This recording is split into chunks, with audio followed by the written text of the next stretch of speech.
Good morning students, सुप्रभात। आप सभी इस लॉकडाउन पीरियड में अपने परिवार के साथ स्वस्थ एवं कुशल मंगल होंगे।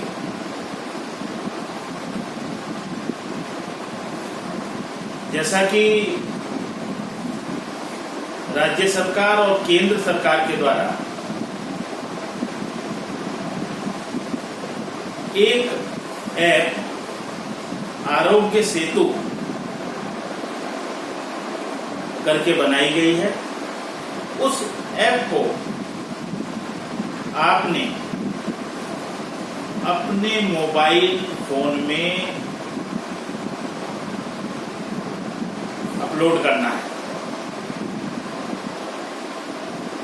जब तक कि ये कोरोना वायरस महामारी का प्रकोप चल रहा है, यह ऐप बहुत काम की ऐप है और आपके एक मित्र की तरह कार्य करेगी।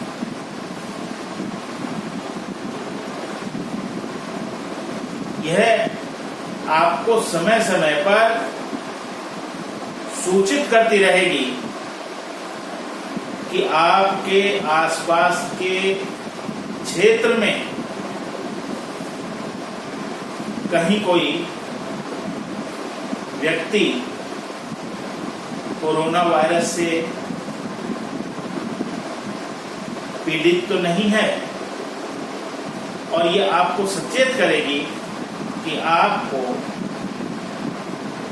जब तक कि लॉकडाउन चल रहा है पूरे नियमों का पालन करते हुए अपने घर से बाहर नहीं जाना है। और यदि बहुत आवश्यकता यदि आपको है, किसी आवश्यक सामग्री को लाना है, दवाई को लाना है, तो आप पूरे प्रिकॉशंस के साथ घर से बाहर जाएंगे, सोशल डिस्टेंसिंग का पालन करेंगे और उसके तुरंत पश्चात अपने घर पे वापस आ जाएंगे। इस कोरोना वायरस महामारी से बचने का केवल और केवल एकमात्र यही उपाय है कि हम अपने घरों में रहें और सोशल डिस्टेंसिंग का पालन करें। अपने हाथों को अब बार बार 20 सेकंड तक धोएं, स्वच्छता का ध्यान रखें। तो ये जो चीजें हैं, इन सब बातों का यदि हम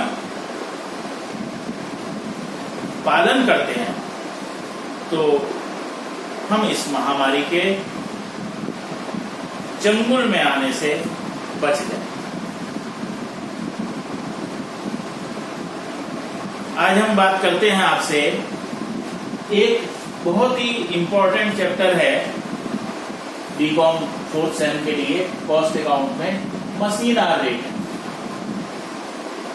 जिसको कि मशीन घंटा दर के नाम से जाना जाता है। मशीन घंटा दर, machine hour rate. Machine hour rate का मतलब होता है कि जब हम किसी एक मशीन को रन करते हैं, किसी एक मशीन को चलाते हैं, तो उसके रन करने पर उस ऑर्गेनाइजेशन को, उस संस्था को कितना खर्चा आता है जब हम उसको 1 घंटा रन करते हैं या चलाते हैं। तो इसका मतलब यह हुआ कि मशीन आवर रेट होगा अमाउंट ऑफ फैक्ट्री ओवरहेड्स जितने भी फैक्ट्री के ओवरहेड्स हैं divided by normal machine hours. Normal machine hours से जब हम डिवाइड कर देंगे तो हमारे पास जो वैल्यू आएगी वो आएगी मशीन को 1 घंटा चलाने की लागत। जब हम मशीन आवर निकालते हैं तो जो फैक्ट्री ओवरहेड्स होते हैं उनको हम, या मशीन ओवरहेड्स जो होते हैं उनको हम 2 पार्ट्स में डिवाइड करते हैं। एक जिनको कि हम standing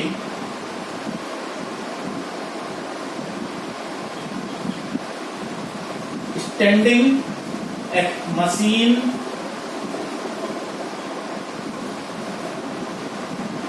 expenses, standing machine expenses,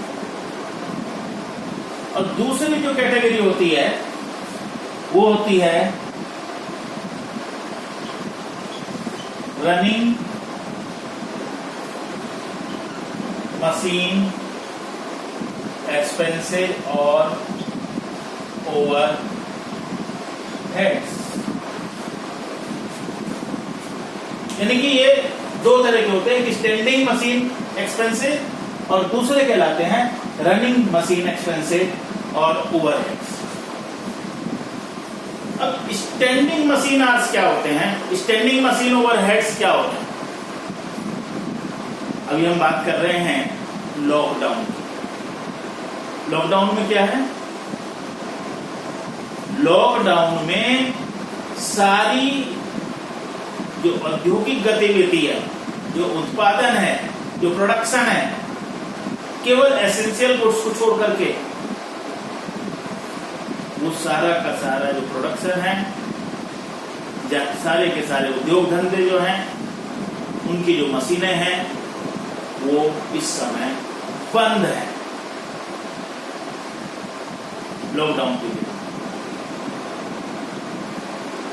कर्मचारी अपने घरों में हैं, आप अपने घर में हैं, मैं अपने घरों में हूं, तो प्रत्येक व्यक्ति लॉकडाउन पीरियड में अपने घर में है।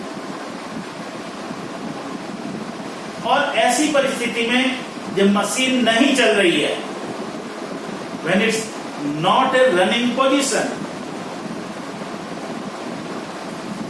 जो बिल्कुल लॉकडाउन है, बंद है, मशीन नहीं चल रही है, उस समय भी मशीन के ऊपर कुछ ओवरहेड्स होते हैं, कुछ खर्चे होते हैं। उन खर्चों को हम स्टैंडिंग ओवरहेड्स में इंक्लूड करते हैं।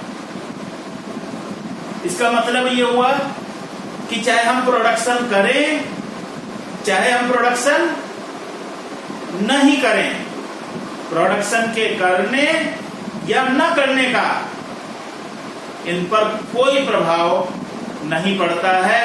ये उतने के उतने ही रहते हैं और ये खर्चे जो हैं वो स्टैंडिंग पोजीशन में आते हैं। Running overheads of A machine, running overheads of A machine वो होंगे जिस समय हम मशीन को रन करेंगे, मशीन को चलाएंगे। केवल मशीन के चलाने पर हम उन खर्चों को यहां पर लेकर के चलेंगे। यानी कि ऐसे एक्सपेंसेस जो केवल और केवल मशीन के चलने पर और running position of A machine, the expenses incurred, that is running expense, उनको हम रनिंग एक्सपेंसेस की कैटेगरी में रखेंगे। वो हमारे रनिंग एक्सपेंसेस हैं। अब रनिंग एक्सपेंसेस में कौन कौन से एक्सपेंसेस होंगे? अगर हम रनिंग एक्सपेंसेस की बात करें तो रनिंग एक्सपेंसेस में कौन कौन से एक्सपेंसेस होंगे? सबसे पहला इसमें यदि हम बात करें तो एक रनिंग एक्सपेंसेस होता है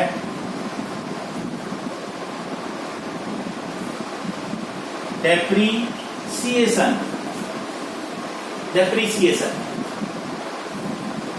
ये डेप्रीसिएशन क्या है? Wear and tear expenditure.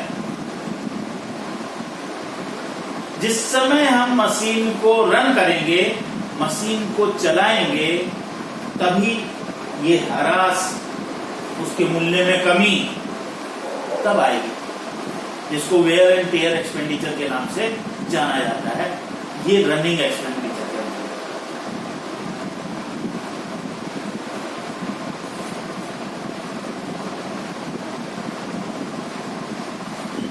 Repair and maintenance.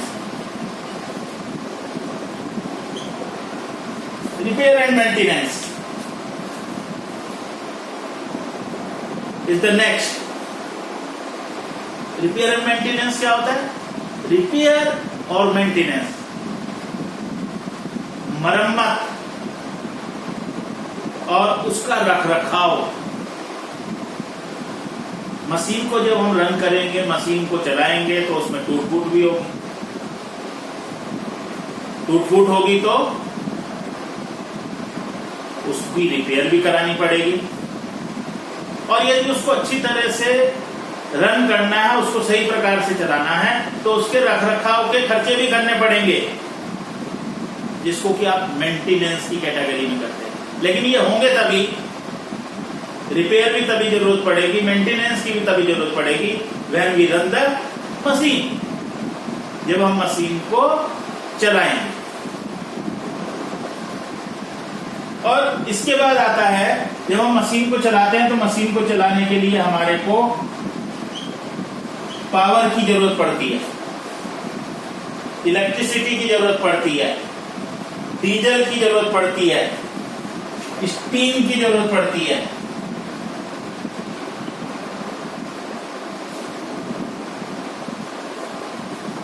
Diesel की जरूरत पड़ती है, स्टीम की जरूरत पड़ती है, वाटर की जरूरत पड़ती है, पेट्रोल की भी आवश्यकता पड़ सकती है। ये क्या है? That's all are included in power. ये सभी के सभी हम पावर में इंक्लूड करते हैं। क्यों? क्योंकि ये मशीन को चलाने के लिए आवश्यक है। मशीन को चलाने के लिए इलेक्ट्रिसिटी चाहिए, पावर चाहिए। यदि वह डीजल से चलती है या पेट्रोल से चलती है तो डीजल या पेट्रोल की आवश्यकता है। यदि स्टीम से चलती है तो स्टीम हमारे को चाहिए। कोयला यदि जरूरत पड़ता है तो कोयले की जरूरत यदि पड़ती है तो कोयला चाहिए। स्टीम यदि बनाते हैं तो वाटर की भी आवश्यकता पड़ती है, पानी की भी जरूरत पड़ती है। तो these are the running expenditure, these are included in running. इनको हम रनिंग में इंक्लूड करते हैं। क्यों? क्योंकि ये जो एक्सपेंडिचर होते हैं, चाहे हम डेप्रिसिएशन की बात कर लें, चाहे रिपेयर एंड मेंटेनेंस की बात कर लें, चाहे हम पावर की बात कर लें, स्टीम की बात कर लें, कोल की बात कर लें, डीजल की बात कर लें, या हम वाटर की बात कर लें, ये केवल और केवल तभी स्टार्ट होते हैं जब हम मशीन को रन करते हैं। मशीन के स्टैंडिंग पोजीशन पर, जब कारखाना बंद है, वर्तमान में जैसे लॉकडाउन है, तो ये जो एक्सपेंडिचर हैं जिनको कि हम इनके इसमें लेकर के चल रहे हैं, ये एक्सपेंडिचर नहीं। अब बात आती है कि स्टैंडिंग में क्या होंगे। इसके अलावा जितने भी एक्सपेंडिचर हैं जो मशीन से संबंधित हैं, उसके ऑपरेशन से संबंधित हैं, उसके संचालन से संबंधित हैं, all these are included in standing overheads। उनको हम मशीन के स्टैंडिंग ओवरहेड्स में इंक्लूड करते हैं। जैसे मैं आपको बताऊं, रेंट,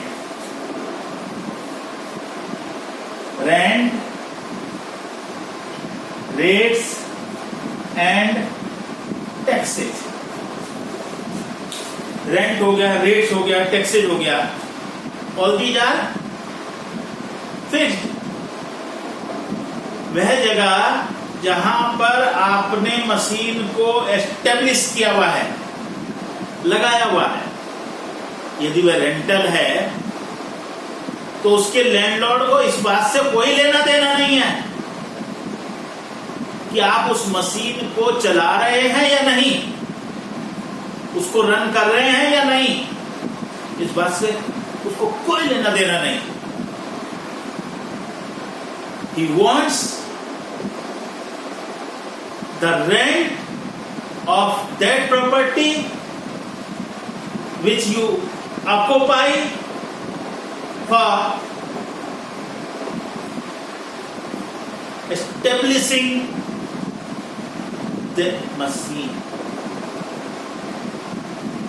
उस मशीन को एस्टेब्लिश करने के लिए आपने जितने एरिया को ऑक्युपाइड किया है, उस एरिया का जो रेंट है वो आपको पे करना पड़ेगा, वो देना ही देना पड़ेगा, चाहे आप मशीन को रन करें या ना करें,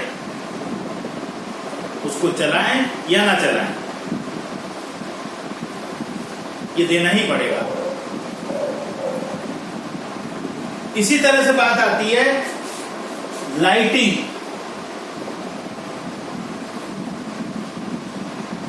and heating. Lighting and heating, what is lighting and heating?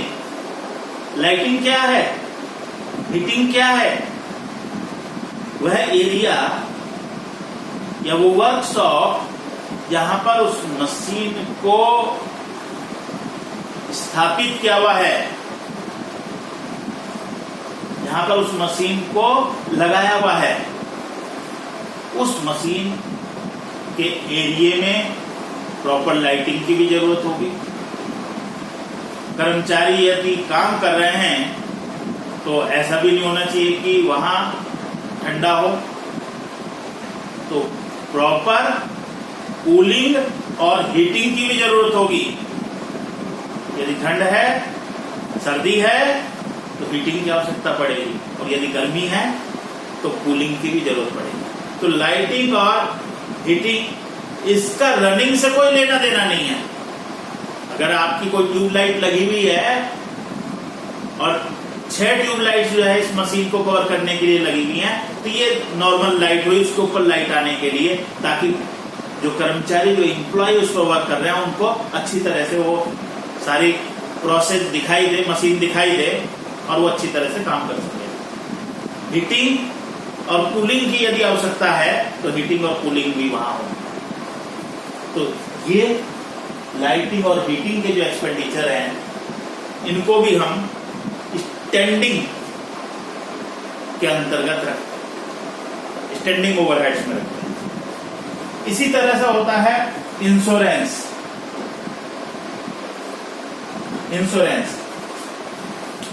Insurance of A machine, machine का बीमा, insurance of A machine, machine का बीमा। और जो मशीन का बीमा होता है वो किस पर डिपेंड करता है? That is depends on cost of that machine, उस मशीन की लागत पर निर्भर करता है, as well as the time, समय। क्योंकि जब भी आप इंश्योरेंस कराते हैं तो नॉर्मली आप 1 वर्ष के लिए उसका जो प्रीमियम होता है वो पे करते हैं, और जब आप 1 वर्ष का प्रीमियम पे कर देंगे तो इंश्योरेंस कंपनी को इस बात से मतलब नहीं होता है कि आप उसको रन कर रहे हैं या नहीं कर रहे हैं। उन्होंने कॉस्ट ऑफ मशीन इवेल्युएट की, उसकी लागत का निर्धारण किया, और उसके आधार पर आपको किस्त बता दी कि ये इंस्टॉलमेंट है, पेड फॉर 1 ईयर, 1 साल के लिए आप इसका भुगतान कर दीजिए। तो इसका अर्थ ये हुआ कि मशीन के चलने या न चलने से इंश्योरेंस की किस्त पर कोई इफेक्ट नहीं पड़ता है, वो उतनी की उतनी रहती है। इसलिए इसको भी हम किस में रखते हैं, स्टैंडिंग चार्जेज में रखते हैं। इसको भी हम ऐसे खर्चों के रूप में रखते हैं जो मशीन के चलने या न चलने से प्रभावित नहीं होते हैं। इसी तरह से आता है सुपरविजन।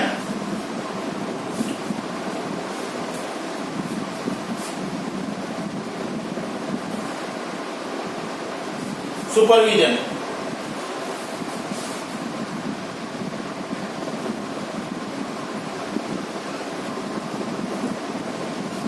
सुपरविजन सुपरविजन क्या होता है? जब हम कार्य करते हैं तो ये जरूरी तो नहीं है कि एक ही मशीन हो, उसी तरह की कई सारी मशीनें होती हैं और एम्प्लॉयज लगे हुए होते हैं।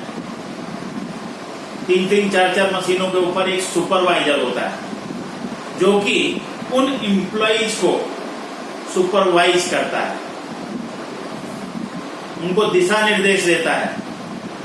अब मान लिया जाता है कि एक सुपरवाइजर है, वह 5 मशीनों को सुपरवाइज करता है, तो वो इस बात का रिकॉर्ड नहीं रखेगा कि कौन सी मशीन कितने घंटे चल रही है। उसका काम सुपरविजन का है, वो जब भी मशीन चलेगी उसको सुपरवाइज करेगा और उसके जो एक्सपेंडिचर होंगे, वो जो एक्सपेंडिचर हैं उनको हम स्टैंडिंग चार्जेस के रूप में लेकर के चलेंगे। स्थायी लागतों के रूप में हम उन खर्चों को लेकर के चलेंगे। ये भी स्टैंडिंग की कंडीशन में आता है। इसी तरह से एक खर्चा होता है लेबर वेलफेयर एक्सपेंसेस। श्रमिक कल्याण पर किया गया व्यय, लेबर वेलफेयर एक्सपेंसेस, श्रमिक कल्याण। ये डिपेंड करता है कि हमारे यहाँ कितने श्रमिक हैं। ओवरऑल कारखाने में जो फैक्ट्री है, उस फैक्ट्री में कितने श्रमिक कार्य करते हैं और उसके बेस्ड पर क्या किया जाता है, मैनेजमेंट के द्वारा लेबर वेलफेयर पर खर्चा किया जाता है। उस पर खर्चा किया जाता है लेबर वेलफेयर।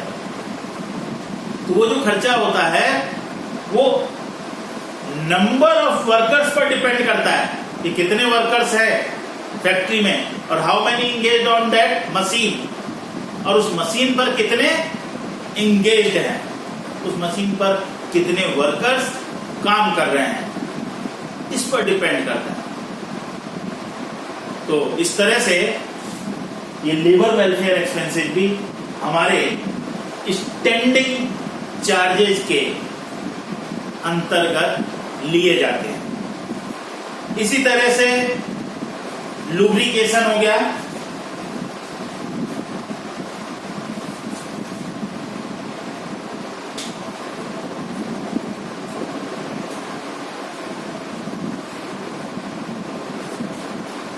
इसमें हम क्या लेकर के चलेंगे, लुब्रिकेटिंग।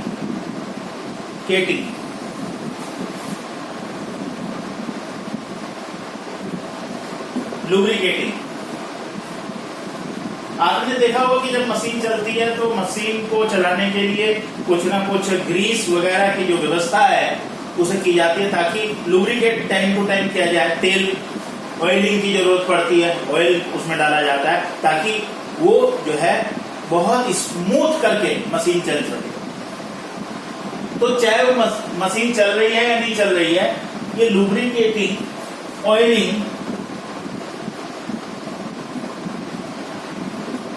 ये जो है जरूरत होती है। Cotton waste,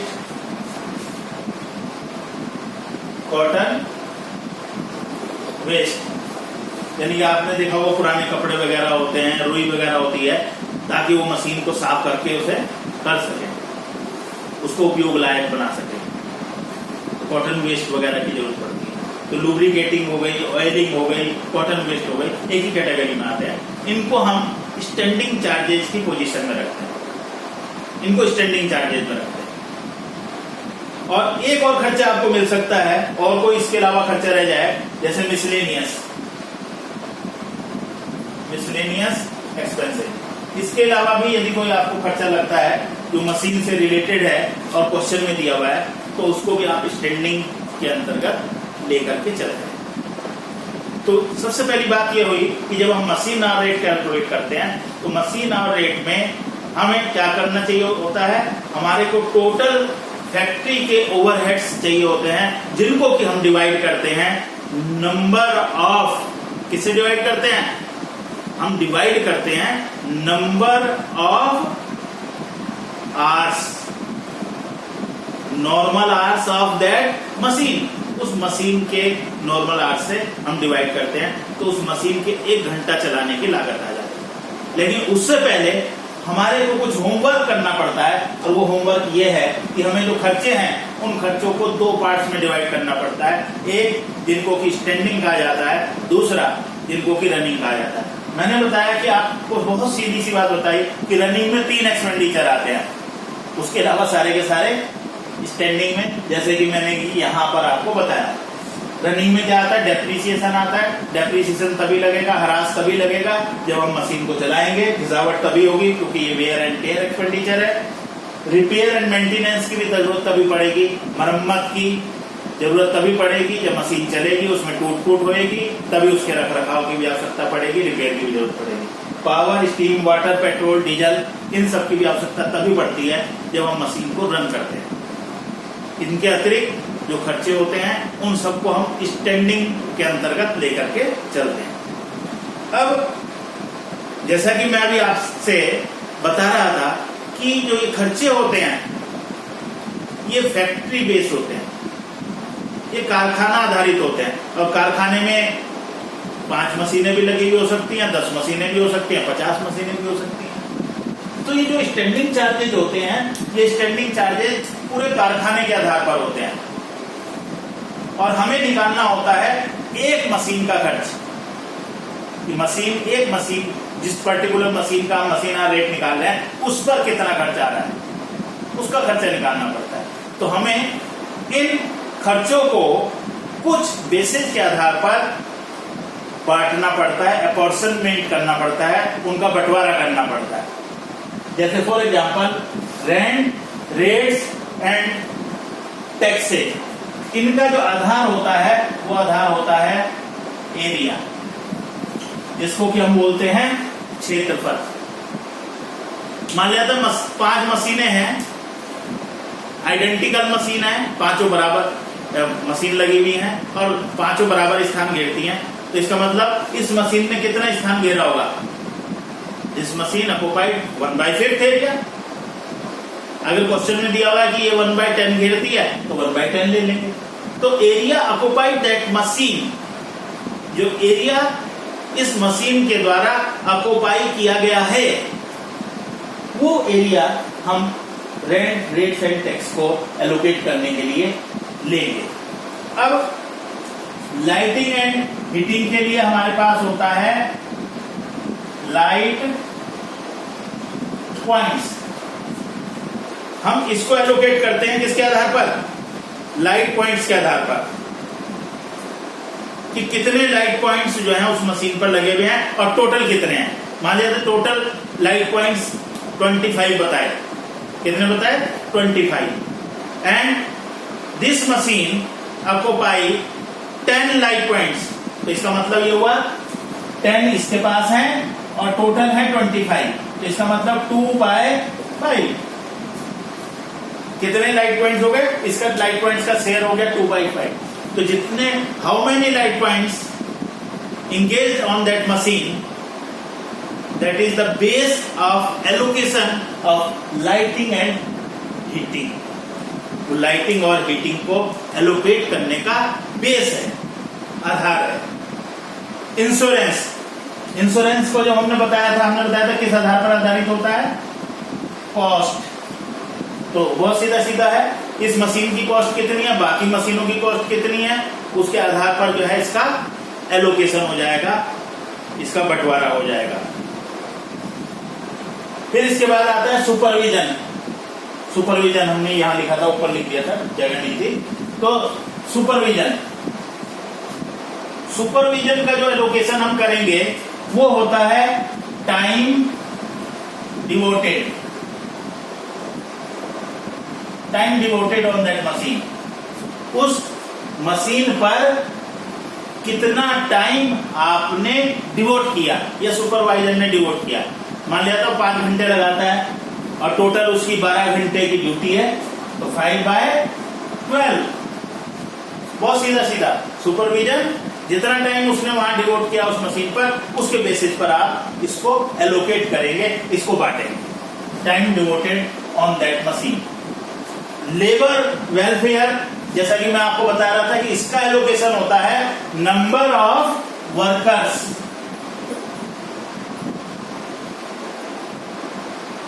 number of workers, क्योंकि इसका सीधा सीधा संबंध वर्कर से होता है। मान लिया जाता है कि पूरे फैक्ट्री में 100 वर्कर्स हैं and 10 are engage on that machine, इस मशीन पर 10 एंगेज हैं, तो इसका मतलब 10/100 यानी कि 1/10, 1/10। Lubricating, oiling, cotton waste, normally जो है इनको इक्वल डिस्ट्रीब्यूट कर दिया जाता है, बराबर बांट दिया जाता है, क्योंकि ये नाम मात्र का जो खर्चा होता है। मिसलेनियस एक्सपेंसेस वो उसके बेस पर देखा जाएगा, उसके आधार पर देखा जाएगा कि किस आधार पर जो है इसको हमने एलोकेट करना है, किस आधार पर जो है हमने इसको बांटना है। तो ये जो है मैंने आपको मशीन आर रेट निकालने से पहले उसकी रूपरेखा बताई कि किस तरह से हम मशीन आर रेट को कैलकुलेट करेंगे। अभी एक क्वेश्चन मैं आपको मशीन आर रेट का कैलकुलेट करके दिखाता हूं कि किस तरह से मशीन आर रेट जो है वो कैलकुलेट किया जाएगा, वो निकाला जाएगा।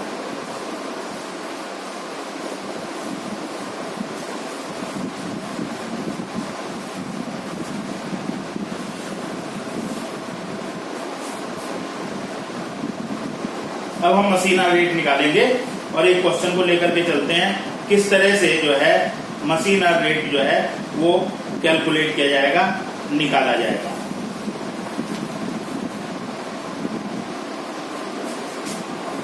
सबसे पहले हम लिखेंगे computation of machine hour rate.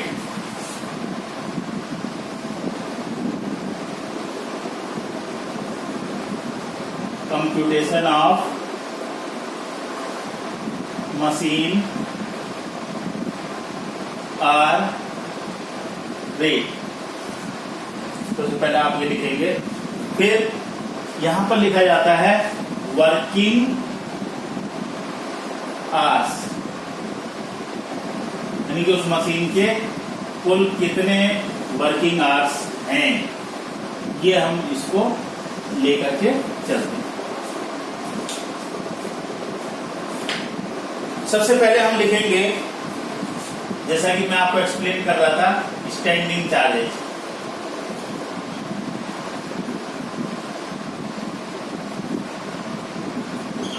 और यहां पर हम थोड़ा सा छोड़ करके बीच में जगह लिख देते हैं रनिंग चार्जेस।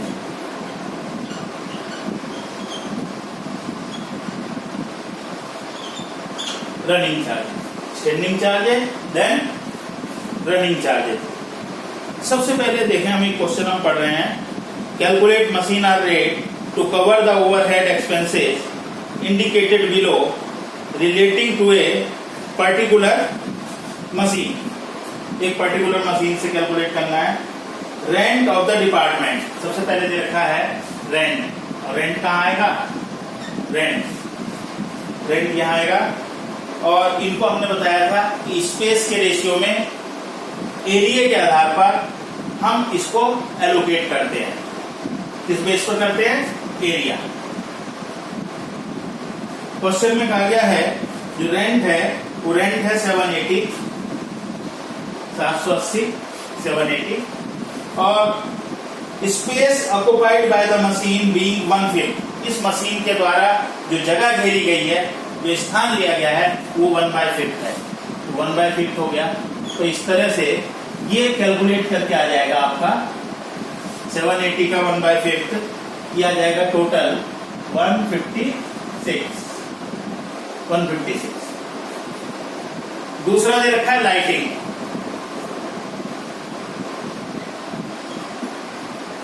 लाइटिंग मैंने बताया था कि ये लाइट पॉइंट्स के आधार पर एलोकेट होते हैं, लाइट पॉइंट्स के आधार पर इनको बांटा जाता है। अब क्वेश्चन में दे रखा है number of bulbs in the department 12 और 2 bulbs are used for this machine. कुल डिपार्टमेंट में 12 बल्ब्स हैं, जिसमें से 2 बल्ब इसमें यूज होते हैं, और एक्सपेंडिचर दे रखा है 288। तो ये बल्ब्स के आधार पर बांट देंगे।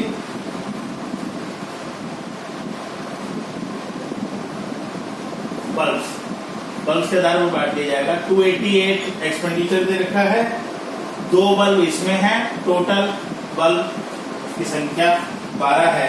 तो इसको कैलकुलेट करने से 48, इसको कैलकुलेट करके जो हमारा आ जाएगा वो 48 आ जाएगा। आगे देखते हैं। आगे दिया हुआ है इंश्योरेंस।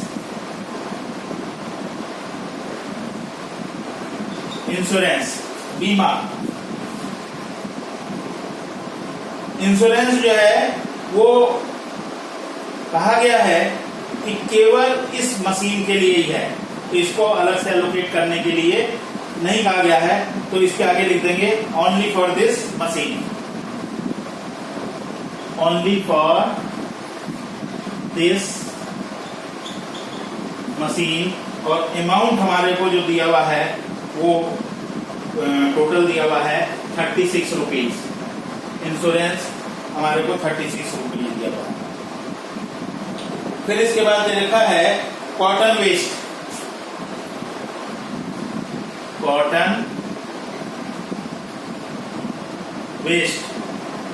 कॉटन वेस्ट कितना दिया हुआ है? Cotton waste oil ETC etcetera,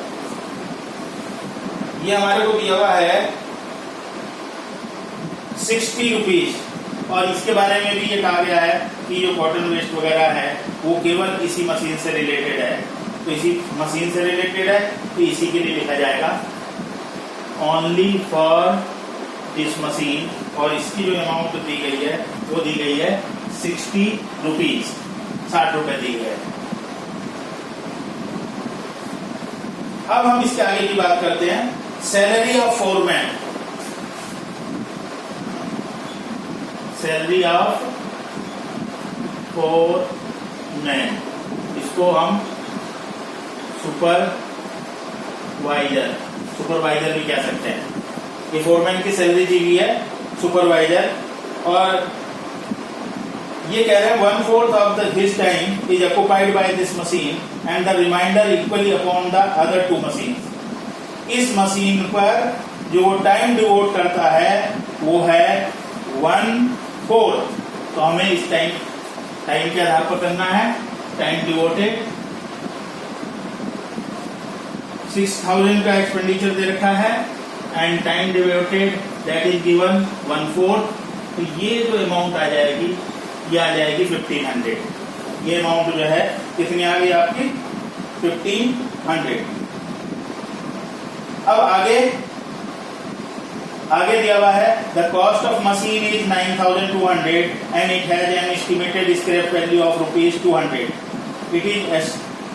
It is assumed for the past experience that the machine will work 1800 hours per annum। Working hours लिखे थे हमने यहाँ, वो दिए हुए हैं कितने?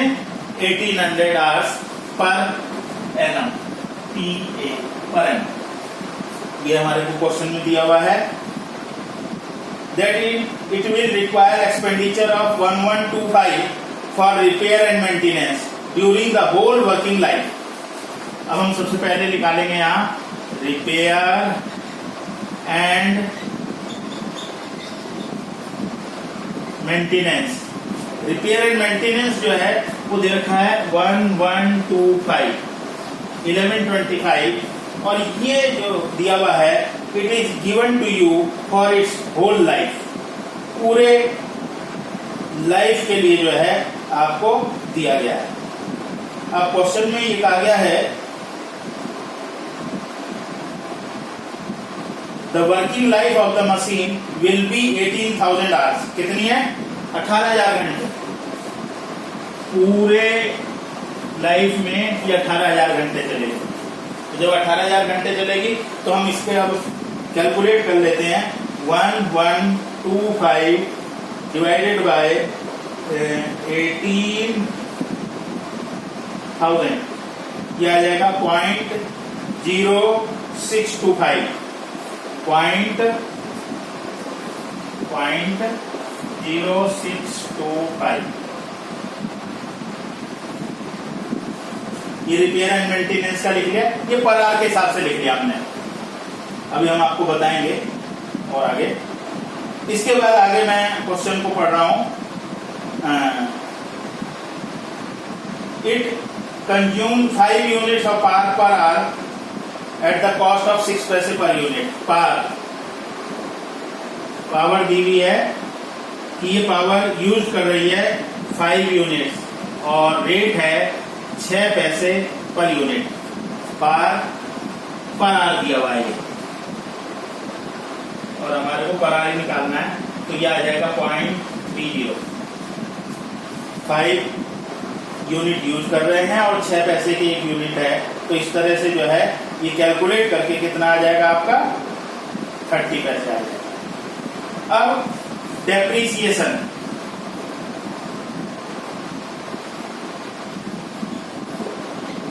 डेप्रीसिएशन के लिए देखें, मशीन की जो कॉस्ट थी वो 9,200 दे, स्क्रैप वैल्यू दे रखी थी 200। तो इसका मतलब पूरी होल लाइफ में जो डेप्रीसिएशन लगेगा वो कितना लगेगा? होल लाइफ का डेप्रीसिएशन 9,000 जो डेप्रीसिएशन लगा वो इसकी पूरी लाइफ में लगा, और पूरी लाइफ का मतलब हो गया 18,000 घंटे।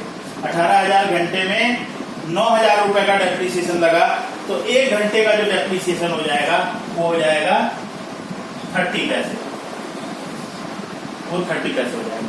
और कुछ इस क्वेश्चन के बारे में नहीं गिवन है, तो हम इससे क्या कर लेंगे, यहाँ हमारे ये स्टैंडिंग चार्जेस दे रखे थे और कोई चार्जेस नहीं है, तो हम यहाँ लिख लेंगे टोटल स्टैंडिंग चार्जेस।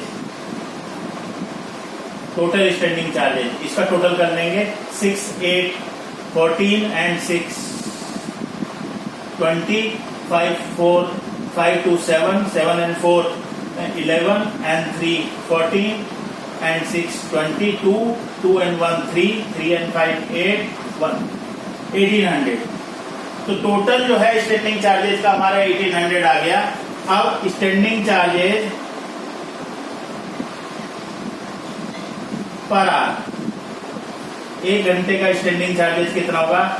1800 रुपए हमारा टोटल स्टैंडिंग चार्जेज आया, और घंटे कितने थे? 1 घंटे भी 1800 ही थे, तो इसको कैलकुलेट करके आ जाएगा 1.00। अब अगर हम मशीन आर रेट निकालें, MHR मशीन आर रेट, तो मशीन आर रेट आ जाएगा 5, 2,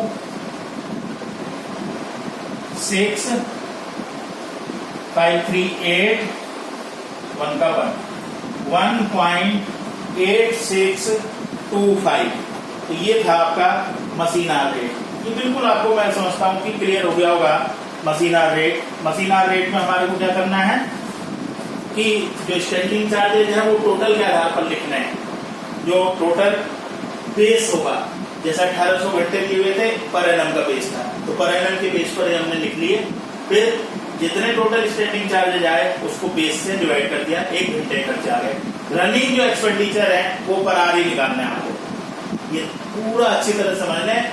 running expenditure calculated on the basis of per hour, और total running standing charges plus running charges per hour के बेसिस पर कैलकुलेट करके आ जाएंगे और इसी को ही हम मशीनर रेट कहेंगे। और यहाँ आपने देखा कि इस मशीन को 1 घंटा यदि चलाया जाता है तो इसको चलाने में ₹1.86 लगभग 1.8625 इतना खर्चा इस मशीन को चलाने के लिए आता है। ये एक इम्पोर्टेंट चैप्टर है, इसको आप कीजिएगा। किसी भी तरह की कोई समस्या अगर आपको है तो आप मुझसे मेरे मोबाइल नंबर पर बातचीत कर सकते हैं, व्हाट्सएप के थ्रू मेरे से जानकारी ले सकते हैं, अपनी समस्या का निदान पा सकते हैं। हम फिर मिलेंगे कल फिर इसी चैप्टर के एक और क्वेश्चन को, ताकि ये जो है इसका जो कंसेप्ट है वो आपको और अधिक क्लियर हो जाए। तो एक और क्वेश्चन मैं आपको लेकर के चलूंगा, 1 या 2 क्वेश्चन, क्योंकि आज थ्योरेटिकल पार्ट भी इसका एक्सप्लेन करना था, वो भी आपको एक्सप्लेन किया। तो आप इसको तैयार कीजिएगा, पढ़िएगा। तब तक के लिए take care of yourself, अपना ध्यान रखिएगा और घरों में रहिएगा। स्टे एट होम, घरों में सुरक्षित रहिए और कल फिर आपको इसी चैप्टर के साथ में पुनः आपसे मुलाकात होगी। तब तक के लिए बाय, सी यू।